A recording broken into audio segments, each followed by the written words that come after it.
Welcome back. So, we're going to talk about Doctor Who's The Devil's Chord today. I watched this episode last night. It was absolutely amazing, I thought. I then checked online. It's split down the middle. There are some that are giving it a 9 out of 10, saying it's a great episode. There are some saying it was too silly and too ridiculous. Some absolutely loathed the ending. And so we'll talk about the ending when we get there. But I did want to talk about this because I like doing reviews of Doctor Who episodes. I'm well aware the view counts are not going to be there. Again, I don't do videos for view counts, I do videos for other reasons. And this is one of those examples. It's always nice when the views are there, of course, but I like to do videos on things I'm interested in, right? So, hockey on the main channel and this channel, it's everything that's not hockey that I'm interested in, including Doctor Who. Now, first off, there was a lot of concern over Jinx Monsoon and what the Maestro was going to be. I was very glad that it wasn't another incarnation of the Master, because that was one of the speculations, was Maestro is kind of a master of music, so maybe it's the Master, but something messed up because, the toy maker, this and that. No, that's not where this goes, and it does continue the storyline that started with the toy maker. So even though that's considered to be a special, if you haven't watched that special, this episode may not have made as much sense to you. But Jinx, basically the character of the Maestro, takes the music. All good music takes it, and you're not allowed to have music. It's just not a thing. And reveals later on in the episode that a nuclear winter has a certain hum to it that the Maestro really likes, and so is perfectly fine with humanity destroying itself so that it can experience this joy of nuclear winter. It's dark. It's dark in that point, or in that part, and there's parts of this episode that definitely have some dark elements to it. So I absolutely loved Jinx's performance. I think they were great from start to finish. Was it hammy in points? Yes, but in a way that was unnerving at the same time. And I actually found this episode to be really unnerving and quite frightening at points too, where I was like, okay, this is big stakes. Now, I did think the higher stakes were good, although the universe could be destroyed part. It feels kind of early in the series for that, although I get it. Like, the Maestro is a god, and it is clear that after defeating the Toymaker, that now the Doctor's going to have to fight multiple gods. It's not just going to be the Maestro. There's others that are on their way. And so, yeah, it was a really, really good fight between the Doctor and the Maestro at the end there, and Ruby continues to gain some depth to her character. And boy, does this ever feel like the Impossible Girl. It really, really feels like the Impossible Girl. I'm wondering if Ruby's gonna get like overconfident and end up getting herself into a really bad predicament, because that'd be a very Clara thing to happen, and maybe that's what happens next week. It's a Stephen Moffat written episode next week too, so I've got my hopes that Moffat wrote himself a really good episode. It's just called Boom. So there we go. So the silent scene, and I'm not going to spoil this for people because I don't want to spoil it for people. If you haven't watched it, go watch it. But the silent scene is one of the best written scenes of Doctor Who I have watched in a very long time. That was absolutely amazing. It was so well done. And again, it added so much tension. And I didn't know the sonic screwdriver could do that. Just eat up all the sound around, and suddenly there isn't any. Absolutely great. Just absolutely fantastic. And if you want to come in, but scientifically you can't do that. Okay, but it's Doctor Who, so you can. Doctor Who it's again wibbly wobbly, timey wimey. There were a couple of times last night where I turned to Yvonne and I'm like, I don't understand what's going on, and she said, it's timey wimey, right? This is how this works. And yes, that is definitely a phrase that started under Davis, and he is continuing it under his second time running the show. The Beatles thing was a bit of a letdown. First off, the actors didn't look at all like Paul McCartney or John Lennon or the other Beatles either. I did find it interesting that they really focused on Paul and John. It made it look like George and Ringo, not really musically talented. But anyways, it did feel like it was kind of a gimmick that, okay, they're going to go back to 1963. They're going to be there when the Beatles are recording their first album. And then the music sucked. The music was awful. And that's kind of how it was meant. I don't really understand. So the music's bad. It's okay then if it's bad. But yeah, at any rate, I could have used a little bit more background on what was going on, but either way, it was there to get people to watch the show, and I'm guessing that it worked. Having this whole going back to Abbey Road, it was filmed in the right location. The piano they used is actually the Abbey Road piano. It was all well done. And again, Ruby, absolutely great on the piano, because that was Murray Gold on the piano. So I thought what was interesting was when you could see the shot of the actress, of Millie Gibson, from a distance, you could see her just kind of doing this with her hands. And then when they showed the close-ups, this da da da da da da da da da, and then they go from a distance, close up, do do do do do, and you could see the hands aged by at least 20 or 30 years.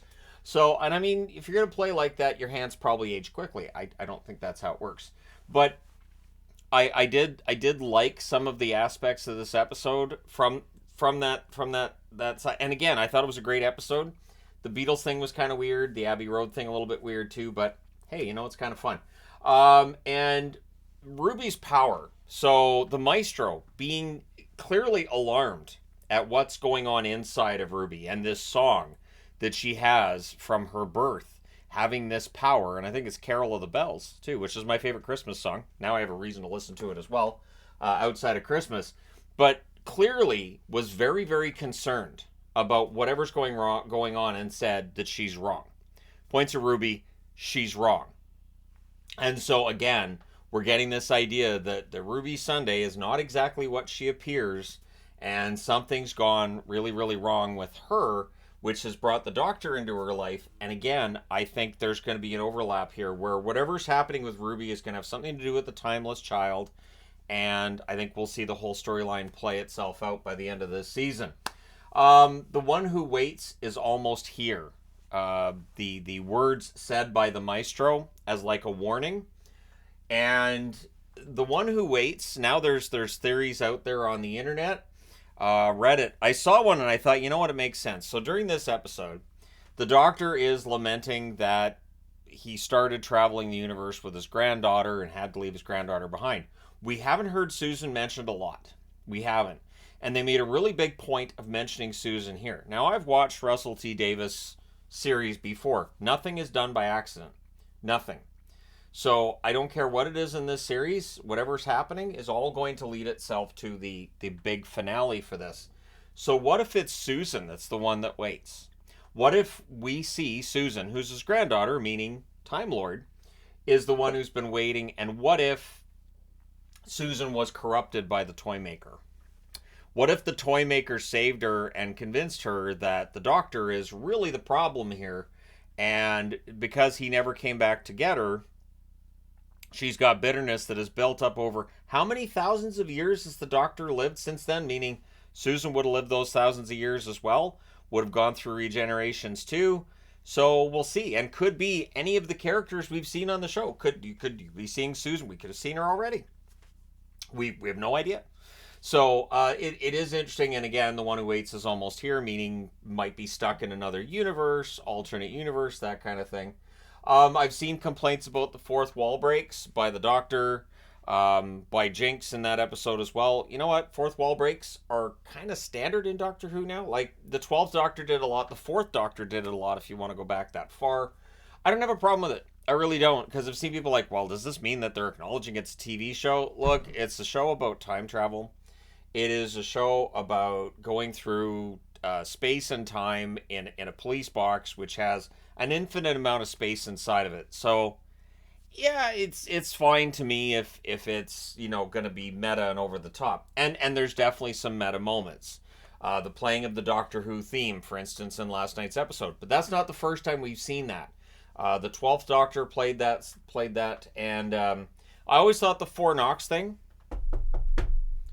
that's a Doctor Who thing too. And of course, that was 10th Doctor, and I absolutely, to this day, Four Knocks, I have to go watch. I have to go watch the Doctor Who episodes when the Master comes in, right? And what's great about that season is that the Master is the Prime Minister of Britain, and they keep showing him on TV, and they show like newspaper articles, and it doesn't add up until like episodes later where you find out, oh, that's the Master. That's a bad thing. And so I really, really, really enjoy how they use Easter eggs throughout seasons that have been run by these showmakers. Both Moffat did it and Davis. So I have no reason to think that we're not getting that this year as well. The musical number at the end, to me, and again, I was like, okay, so wait, so they didn't fix everything because now everybody's a music. It's a musical for everybody. Is this a problem now? The whole world's gone musical. I know that musical number broke people. It did. It broke some people. Some people on the internet are like, just don't watch the musical number. It's awful. Musical number is actually pretty catchy. It's not too bad. I do enjoy seeing people enjoying their work, and it looked like all the actors in that scene were really enjoying the musical portion of the program. Is it silly? Yeah. But also, Maestro's kid that was at the start and then went poof, but then comes back. Henry Arbinger, or Harbinger, is still present. And Harbinger being present makes sense since the one who waits is almost there. So I would expect that Henry Arbinger, at some point in time, is going to bring the Maestro back for the big finish to this season when the one who waits shows up. I think the Doctor is going to have quite the issue. But keep in mind that we've already heard that companions from past Doctors are going to be in this series as well. And so there could be a really big crossover, and we'll probably see Unit as part of it as well. I'm really curious to see how this all goes. Maybe when all of these gods are fighting the Doctor, who knows? Maybe he has an alliance with the Daleks for that. Where the Daleks are like, this is going to destroy the universe. Fine, we'll work with the Destroyer of Worlds, and then we'll kill him after. And then we'll do this now, and then we'll off him after it's all done. That's a very Dalek thing. Like, we'll work with you, and then you're dead. And the Doctor probably be like, yeah, it's fair, go for it. So I'm really looking forward to how they're going to finish this season, because I think we're going to get a really interesting finish. The musical number could very well just be that all of the music was controlled by Maestro. When Maestro is defeated, all of the music being released, and then everything's musical everywhere for a little while. That makes sense. Sure, why not? I don't have a problem with it. I think where it threw people off is that the Doctor says there's always a twist at the end, and then they do the whole dance number singing about there's always a twist at the end. But again, I'm fine with it. I'm fine with it. It's Doctor Who. It's Doctor Who. It's fine. We have seen an episode where a guy's girlfriend at the end is in a concrete slab, and they're still dating. So I don't take people seriously when they're like, nope, that's the last straw. I can't watch this anymore. Rose fought with a scribble. So I cannot take that seriously at all. I just can't. I can't. Somebody pointed out in the comment section yesterday, yeah, and the moon's an egg. Exactly. Yep, the moon is an egg. And then when the egg hatches, the dragon leaves behind a brand new moon that looks exactly the same, complete with craters. And so when somebody says now, well, that's too silly, I can't watch Doctor Who anymore, they're telling me they haven't been watching Doctor Who. So that's at least the way that I take it. But yeah, what if Susan's the one that waits? Let me know your thoughts on who the one that waits might be. Don't forget to hit like and subscribe if you haven't done so. Thank you guys so much for all your support. I will talk to you again soon.